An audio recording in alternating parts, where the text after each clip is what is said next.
La campagne présidentielle de Jean-Luc Mélenchon pourrait bien rester dans les mémoires pour autre chose que son hologramme et ses répliques bien senties lors des débats. La finance doit rendre l'argent. Le parquet national de Paris vient d'ouvrir une enquête préliminaire pour vérification de ses frais de candidat. Un revers puisque la commission des comptes de campagne avait validé les factures présentées. En janvier dernier, Jean-Guy de Chalvron, qui était chargé d'éplucher les 5000 factures remises par l'équipe de Jean-Luc Mélenchon, avait découvert 1,5 million de dépenses litigieuses et avait demandé à ce que cette somme ne soit pas remboursée par l'État.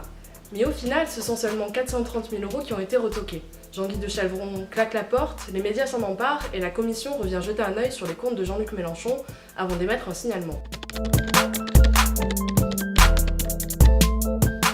Ce qui est reproché aux candidats de la France Insoumise, c'est de n'avoir pas payé certaines prestations à leur juste prix.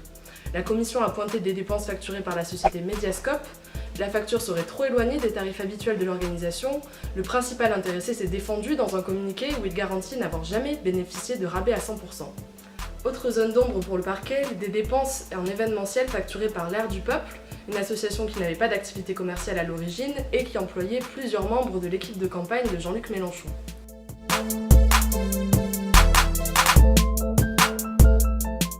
Ce n'est pas la première fois que la commission revient sur des comptes après qu'ils aient été validés.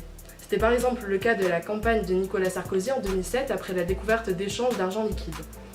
Jean-Luc Mélenchon a fait valoir sa colère en mettant en parallèle l'enquête dont il est l'objet et le simple communiqué de la commission concernant les frais de campagne d'Emmanuel Macron. Lui avait bénéficié de rabais. Le candidat de la France Insoumise a pour sa part affirmé sa bonne foi et dit faire face à une tentative d'atteinte à son honorabilité.